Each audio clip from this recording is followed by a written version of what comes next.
गुजारिश करना है कि आने वाले असम्बली और विधानसभा के इंतखाबात में मेरी आपसे गुजारिश है कि दोबारा आप यहाँ से मजलिस इत्तेहादुल मुस्लिमीन के उम्मीदवार को कामयाब और कामरान करिए।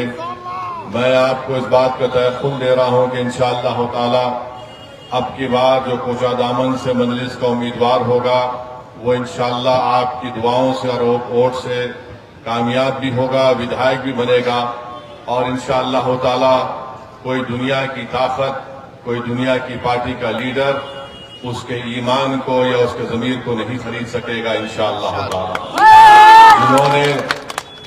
जिन्होंने यहाँ से हमारे विधायक को खरीदा, उन बेईमानों ने अपने ईमान का सौदा किया। मुझे यकीन है कि अल्लाह सुब्हानहू व तआला खुद उनका हिसाब और किताब करेगा, क्योंकि जिन्होंने धोखा सीमांचल की जनता को दिया, उन गरीबों को दिया जो एक उम्मीद लगा कर बैठे थे कि वो सीमांचल की इंसाफ की लड़ाई लड़ेंगे, मगर आप जानते हैं कि इन 4 विधायकों को क्यों खरीदा गया। इसलिए खरीदा गया कि वो नहीं चाहते थे कि सीमांचल की सरजमीन से आपकी एक लीडरशिप पैदा हो जाए, आपका नेता बन जाए। वो यही चाहते हैं कि उनकी पार्टी से जो कोई भी मुसलमान जीतता है वो मुसलमानों का नुमाइंदा नहीं होता, वो उनकी पार्टी का नुमाइंदा होता है। मजलिस ये कहती है कि जो नुमाइंदा हमारा जीतता है वो हमारी कौम की आवाज बनकर असेंबली और पार्लियामेंट में गूंजता है। हमारी जबानों पर किसी और पार्टी का सियासी ताला नहीं लग सकता। तो आपसे मैं अपील करने आया हूं कि आप आने वाले विधानसभा असेंबली के इंतखाबात में कोचा दामन हो या किशनगंज हो, यहां से मजलिस के उम्मीदवार को कामयाब करिए। और जो लोग हम पर इल्जाम लगाते, ये इल्जाम सरासर झूठा है कि मजलिस के खड़े होने से वोट डिवाइड हो जाते हैं। अरे अब हम और क्या कर सकते। हमारे अख्तरुल ईमान साहब ने 2 खत लिखा है लालू प्रसाद यादव को, एक खत लिखा तेजस्वी यादव को कि आओ हमसे इत्तेहाद कर लो, बल्कि अख्तरुल ईमान साहब ने ये तक लिख कर दे दिया कि आप मजलिस को सिर्फ 6 सीट दे दीजिए और हम अलायंस करने के लिए, इत्तेहाद करने के लिए तैयार हैं। मैं बताना चाह रहा हूं तेजस्वी यादव को, ये हमारी कमजोरी नहीं है, हम ताकत की बुनियाद पर तुमको लिख कर दे रहे हैं।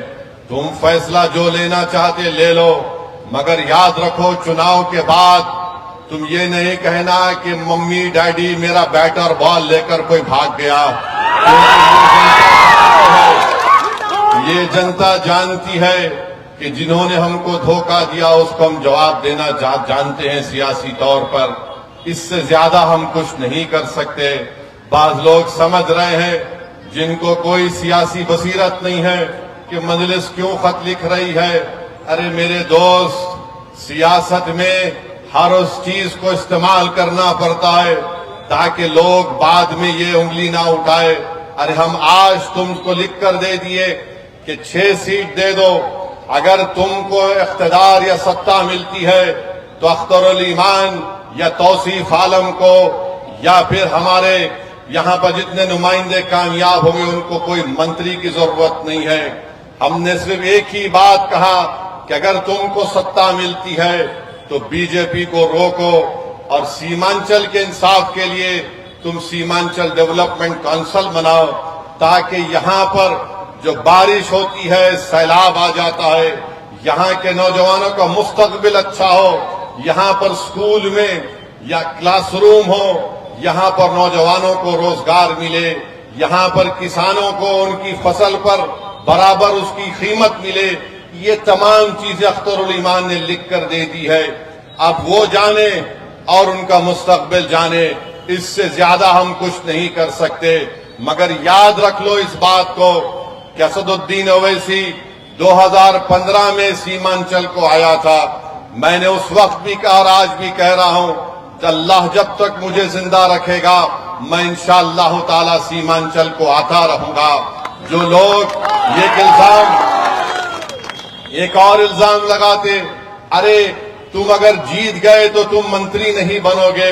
अरे हमको मंत्री और संतरी से मतलब नहीं है, हम सीमांचल की आवाम के ہم سیمانچل کے غریب عوام کے خادم ہیں، ان کے نوکر ہیں، اس سے بڑا اعزاز ہم کو اور کچھ نہیں مل سکتا۔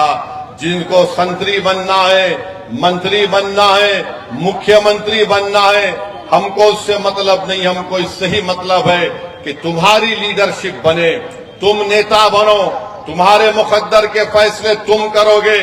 اب تک ہوتا ہی آیا ہے 50-60 سال کے عرصے میں، سیمانچل کے غریبوں کا فیصلہ کوئی پٹنہ میں بیٹھنے والا ظالم کرتا تھا۔